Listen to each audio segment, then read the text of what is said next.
In today's episode of our Big Lap series, we explore more incredible rugged beaches, navigate some of the most remote tracks we've ever done, and face a few more setbacks than we were hoping for before finally arriving at the old telegraph station. We are Daniel and Bianca from Explorebound, and this is our Big Lap series. At the start of 2025, we packed our entire life into our trusty D-Max and headed off for the trip of a lifetime. Starting in Perth, WA, we are making our way around mainland Australia to try and see as much of this beautiful country as we can fit into the year. We'll be sleeping in our rooftop tent and living out of our fully custom DIY canopy fit out that's been a year in the making just for this trip. So sit back, relax and enjoy the journey while we take you through all the highs and lows that the Big Lap can bring. This series is proudly supported by Anaconda and also made possible thanks to iTech World, Altic and Tie Gear.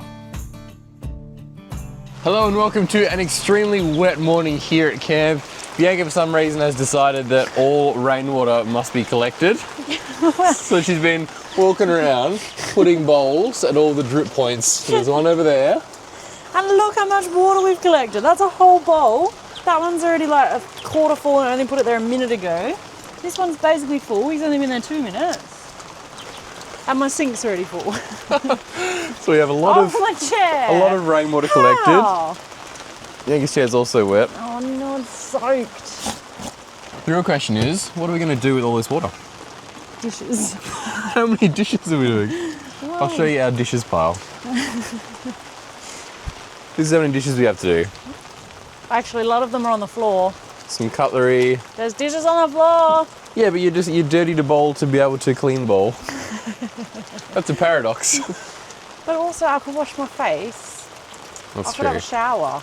That's a pretty dirty face.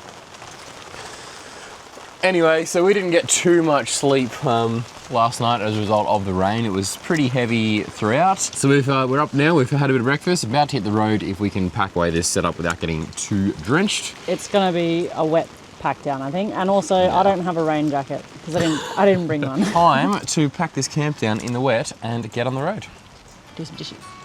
Do all the dishes. Do you want to do like a round and just get everyone's dishes?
So we are continuing our run along the beach today, and as you can see, we have swapped once again. Daniel is the driver for today. Things are back the way they should be now. Yeah, now that we've got some nicer, more cruisy stuff, a lot of just plain beach runs. I can now be trusted. It's time for Daniel to take the drives. But no, so we are about just under halfway to Israelite Bay from Duke of Orleans. So we've got quite a trek ahead of us, don't we? Yes, but hopefully this is going to be a bit more fast-paced this second half of our journey. There's a lot more open beach runs, well, at least from what we can tell looking at the map, and a few less obstacles to overcome. So I'm hoping to put a few Ks behind us today, explore some amazing beaches, this one included, yes, and find ourselves a nice little beach campsite for tonight. Yeah, I don't think we'll make it all the way up to Israelite Bay today. I'd be quite impressed if we did. You probably could if you were really like getting up, cracking on and hitting the road, but we're trying to take it easy and relax and do our best to enjoy. Plus, filming takes extra time as well. Yep. But also, some of the beaches that we are planning to drive along between here and Israelite Bay are apparently tide dependent. Yeah. So looking on Google Maps, they do look kind of narrow in places. Obviously, that's going to depend on when it was taken with satellite imagery, but we will have to just keep that in mind because last thing we want is to end up stranded. Yeah, but we have plenty of fuel, we have plenty of time, so we're pretty prepared for pretty much anything this beach can throw at us. We touch wood, and yeah, very keen for another day of adventure. This is the stuff we love doing.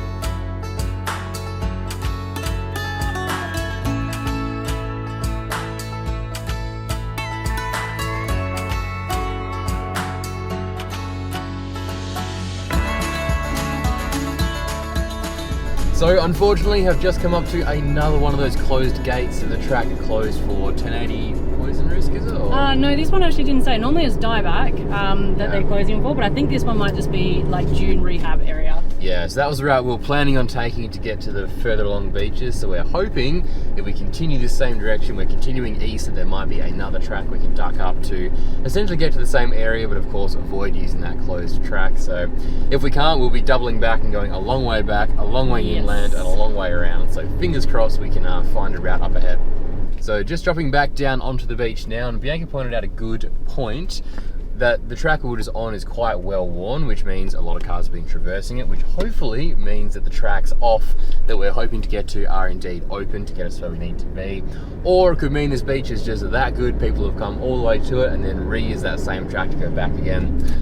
Looking at the beach, it is nice. I will say that. But there is also no cars on it that I can see, which tells me that there were fresh tracks on that track.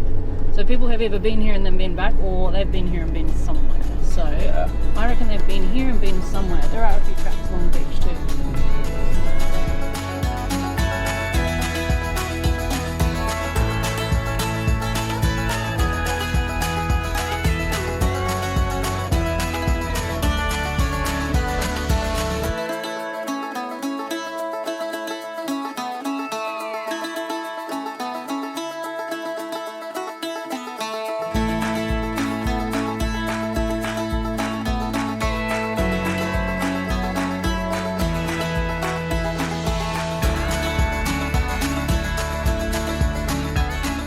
Two things have happened. Number one, we found where all the seaweed from Esperance is kept, just in this specific beach right here. Daniel's convinced that they just move the seaweed to another beach. Yeah, it's just here. And number two, we have found our way off this beach. Hopefully it looks like a track up here. Bianca's got it on the drone and we can see it with our own eyes. And no one would come to this beach just for fun. Left. True, lots of options. Oh, that's probably the road back there. Yeah, probably. I'm in charge of directions for 10 seconds. We're lost. Look at these lovely tyre tracks that clearly are a road. And it was like, oh my god, the rock. If you ever see me on four-wheel drive tracks and Bianca's not with us, don't follow me. Or do, because then you can bring him home, please. Oh yeah, do follow me. And then let me follow you. This is absolutely part of the fun of it though. Like, you find a closed gate, find a way around. It is, like, it's more fun obviously when you do then find a way through like we are now. It makes it kind of worth the mission. But it's what we love doing.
So our trail did not take us where we were hoping it would. It's taken us to a hiking trail instead. So I think nature's just trying to tell us to get more fit.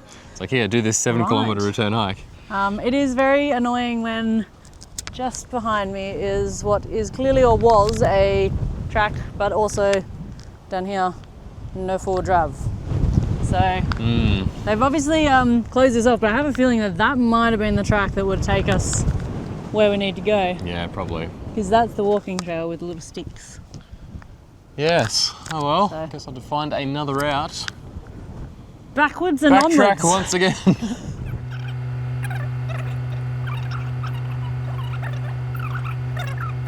So, frustratingly, we are having to double back to pretty much where we started and actually head back out onto the main road because all the tracks are closed around here, and it's not like there's no clear, maybe I'm just not looking in the right places, but like I haven't been able to find any clear way of knowing is a track going to be closed or not, and which part of the track. Like it's just really hard to see, so that's really frustrating. Yeah, and it kind of means we have to cut off pretty much the entirety of this Cape Arid area, like cut off this whole, I'll chuck a map up on the screen to show you what we're having to essentially skip through or skip over, back to the main track, which we could have just driven the main track to go the whole way from the get-go if we wanted to. Yeah, it definitely takes away the fun from doing a beach run when you aren't allowed to, well, you can get to the beaches, you just can't get from one beach to the next, and it's so frustrating when you can literally see where the next track will join in, and you've got to abide, you know, there's all these signs that are like, you know, nope, this is not where we get below, this is going to the Mount Arid, where do we get left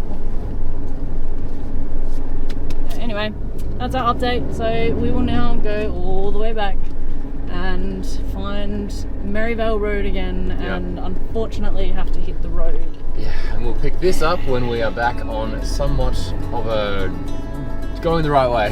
Yes.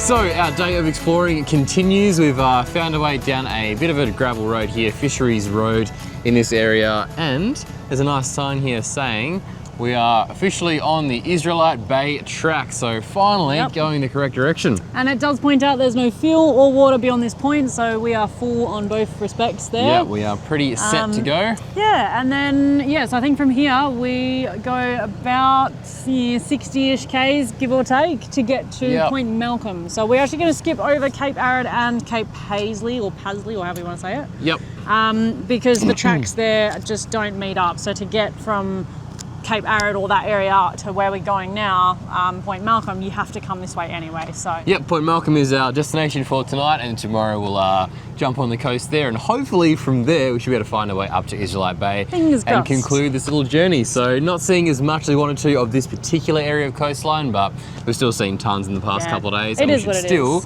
be able to get to that final destination. Yep, so we're going to hit the road, it's a bit of gravel, and then I believe it will turn into 4 drive tracks.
So we have just pulled up to camp for the night at a place called Point Malcolm. Really scenic spot down here. However, Bianca's just deciding if we need to, in fact, torch the D-Max. Absolutely. There's a bit of a tight track on the way in here, and we crossed many a spider's path. Not little spiders, like huge spiders, like this big with spider. Like really bulby backs on them. One hit the windscreen and I went doof. Yeah. Like it sounded like a honky nut hitting the car, and now there's one stuck to the Max tracks and I have goosebumps and I hate it, and I'm so uncomfortable, and right now all I want to do is be at home with my furry cats inside a walled house with no spiders. Oh, so we have decided to pull up on the beach for a bit of a beachside camp tonight. It's not that windy, so it's actually quite conducive to camping on the beach, which is nice, and there's no low trees around, so we should be pretty safe, I reckon. And yeah, quite a nice spot. Got a lovely sunset over the hill behind me just there. It's now crossed over the horizon. Lovely pink colours, beautiful afternoon down here. So we're pretty tired from a pretty busy day on the road, so we're going to get dinner underway, jump up into bed, and yeah, I suppose enjoy this night before hitting the road tomorrow to finally make our way to Israelite Bay. Or we'll have a D-Max on fire because there's cobwebs all over it. It's all curled up as well, so that's not even his true size. I need to kill him, and I don't want to kill him. I think he's dead. I think he's curled up. He's pretending to be dead. Also, there's like cobwebs all over the bull bar, and what if they're under the car, and what if they're in the bloody tent? Oh, I hate it. So you get a free D-Max detail. Judge me all you like. I absolutely hate it. No, I'm also getting the heebie-moobie-jeebies.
Hey guys, and welcome to the final day of the trip. So I've woken up to an absolutely magical day down here at Point Malcolm. Sun is shining, skies are blue, not a lick of wind in the air, so feeling pretty good.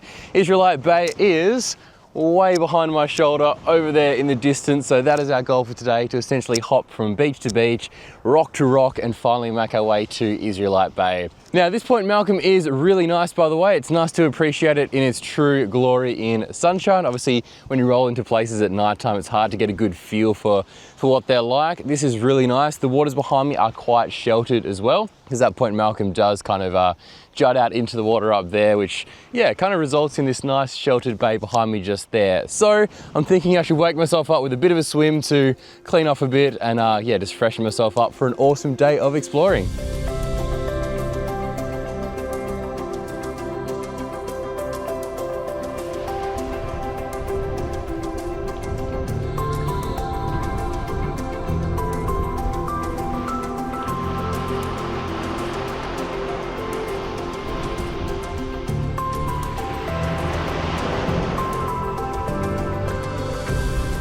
Another obstacle that we've come across this morning is a beach that seems to be made entirely of seaweed. So at the moment, Daniel's trying to shuffle us around because we're hoping we might be able to pass through it and then it might ease up, but it just gets worse, doesn't it? Yeah, it is so thick, like you can barely make out any sand underneath. And the advice when you're forward driving on the beach is to avoid seaweed where possible, because you just don't know what's underneath the surface. So this beach is probably quite fine, like it's been fine up that side, so the chances are it'll be the same story here, but we're just so remote that if something goes wrong, it's a bit more of an issue now than it would normally be. Yeah, definitely. Yeah. So we've opted to, yeah, spin around and find a way out. I can see on the maps here there is a parallel track inland, so we'll just hop onto that and try and make the one that we followed in this last night to get here is what we will have to follow back out, because it kind of runs parallel to the beach, but then it veers off inland and we're hoping we can stay on the coast. So fingers crossed we can get to what looks like another white beach further along, and that will probably take us back to Israelite Bay.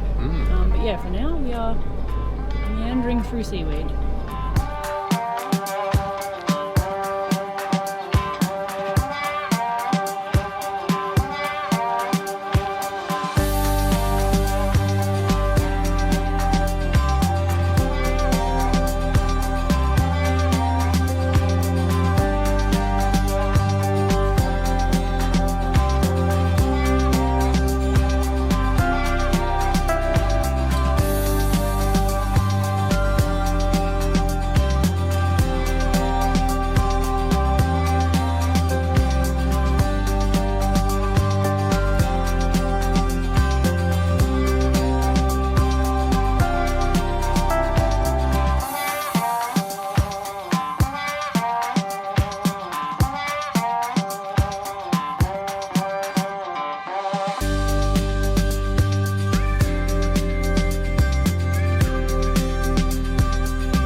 trying to time the waves. We have found a bit of beach that is, there is no other option other than to go through, and the tide's not high, but it's definitely not low. It's on its way in, so this is getting worse, so we're trying to find an opening. All right, you Bianca's ready? better at predicting this stuff than I am.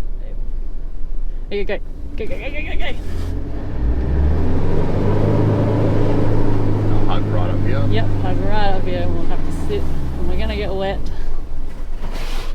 Ew.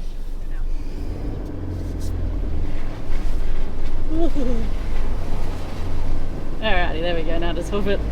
Ain't no time on this bit. Oh god.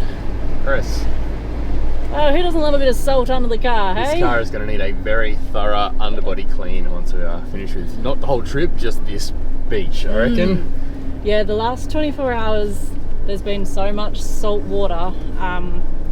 Like just the salt flat area that we had to drive on to get here, like there was a good lot of driving on that, and then yeah, just the beaches here are not really conducive to driving, so unless you come really at like low tide, which is just too hard to plan in terms of our schedule. But yeah, no, look, we're making it. Yeah, unless you're watching this video in the future when I'm actually selling this car, and then no salt got on the car. No, it's one perfectly little old fine. lady owner.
So after a couple hundred kilometers of off-road driving, countless beaches, countless rock hopping areas, and countless setbacks along the way, we are finally here in Israelite Bay by the old telegraph station, which you can see behind us right here. And what an adventure, hey? Yeah, I tell you what, it was not at all what I was expecting. I was expecting to spend a lot more time on actual beaches, which we did spend a lot, but we also spent a lot of time backtracking thanks to all the tracks that have been closed. But when you get here, what a sight, hey, like unbelievable. Did not expect to see such a huge building. Like obviously it's the ruins of one, but still in pretty good nick, I reckon really. there must be a lot of history to this building as well. We're a bit naive in that front. We haven't done a ton of research, which we are very interested to do so. But they definitely built them tough back in the day. This is solid stone construction, which is no doubt why it's still standing here today. Very interesting building to go for a bit of a wander through and see what it might have been like in its heyday. The floor is like, you know, half a meter off where it currently is now. You can see where the old rafters used to jut in. Definitely really cool, and I would love to have seen I'd love to be able to go back in time and see it when it was freshly built and still being used. So. But what an absolute adventure to get here. We are so grateful the D-Max got us here completely unscathed. Very, very happy with how it's been performing. We are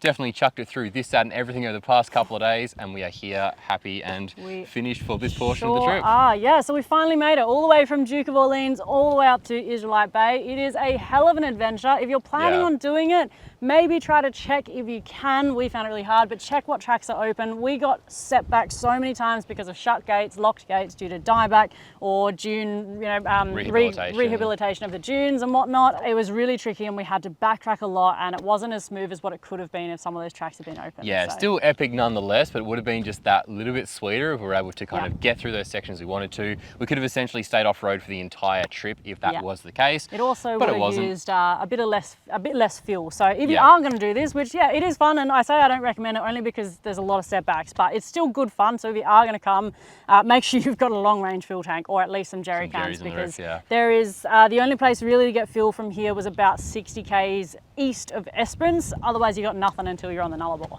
That's about it. So there is no fuel, and there's a lot of 100 k's, and you're on the beach and tracks and full driving a lot. So it's definitely bring supplies like we did. So. Yeah, so quite an adventure, and for us, our adventure actually isn't quite coming to an end, because we're actually about to jump back onto yet another beach. You'd think we've seen our fair share of beaches, but there's one more left for us to explore, and this is one of the longest stretches of uninterrupted beaches you'll ever come across. We're about to jump back on that beach and pretty much scoot the whole way up to, I think it's Point Culver, where then we can finally jump on the tracks, head back inland, link up with the air highway, and then we're finally into South Australia. Yay! Finally! So with that in mind, let's get back onto our final beach in WA.